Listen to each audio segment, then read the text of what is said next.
Now, when you talk about the Golden State Warriors, of course, first, it's Steph Curry. Steph with the reload three. Good! What a shot.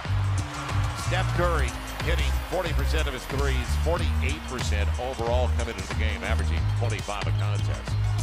Having those guys around you now with the addition of KD, does that take a little bit of pressure off of you? Does it change the way you try and meet the expectation of being the player you are as you guys chase your goal? It doesn't take the pressure off because I still have to do my job and do it at a high level for us to be successful. I don't get caught up in the semantics of the night to night, am I scoring 40, 50, whatever. There's little things that I need to do to help my team win. I need to be an aggressive scorer. I need to be an aggressive playmaker. I need to be the smartest guy on the floor making decisions. The box score may look a little different, but at the end of the day, I know when I play well and know when I did my job and when I push the envelope, and I want to have that feeling every night I step foot off the floor, win or loss. You can say the Warrior record for a half is 45 by Rick Barry. And Clay has 40 in the first half. Warriors are having fun. Clay for three. Good! What does moments like that do to help you get through a season and build a bond and chemistry that could lead you to what you guys are after?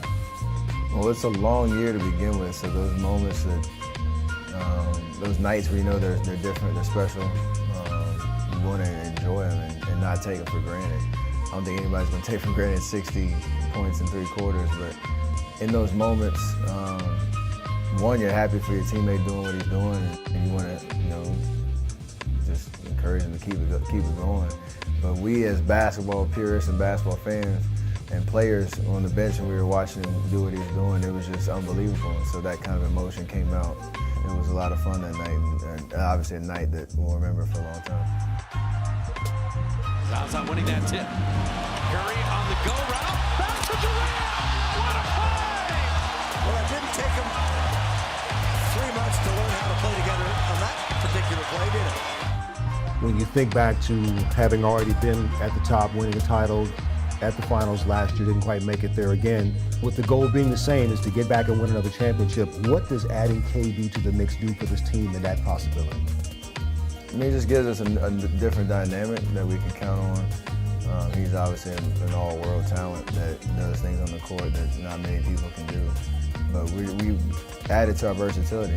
That's been our calling card since we became a championship caliber, championship winning team. And he's hungry, just like the rest of us, to get to that stage again and get back on top. So we're going to do it a different way. But like you said, the goal does remain the same. You get a closer look at the dynamic duo for the Dubs this season, and the numbers are just incredible from 2 of the best in the game. And for Kevin Durant, who, even though we're talking about Steph as a 2-time MVP, has probably been the most valuable player on this team this year. But if you look at the most valuable aspect of the team, Coach, I think everybody would think, well, it's got to be 3-point shooting or it has to be offense. But it's actually been their defense, and specifically their ability to use the defense to get in transition and get easy baskets. Well, if we go back 2 years ago, the championship season for them, their defense was right at the top of the league for the majority of the season. And then last year, not quite the same, but that's tough to replicate. But they do it in a number of different ways. Firstly, you don't give them enough credit, I think, for protecting the front of the rim. They have shot blockers that aren't necessarily 7 feet tall, and it leads to these 3-on-1, 3-on-2 situations, which they are so good at. Then the other night, a very close game. Anthony Davis to win it? Nah, I don't think so. Okay, block shot that time by Kevin Durant, who leads them in block shots. So he's pretty good at protecting the basket, by the way. You get Draymond blocking it. Curry goes by the mismatch because Porzingis had to pick him up in transition. And then watch this. Everybody is looking at Curry, but in the deep left-hand corner, Curry knows his guy, Thompson's going to be there. Well, that's the same as a layup for him.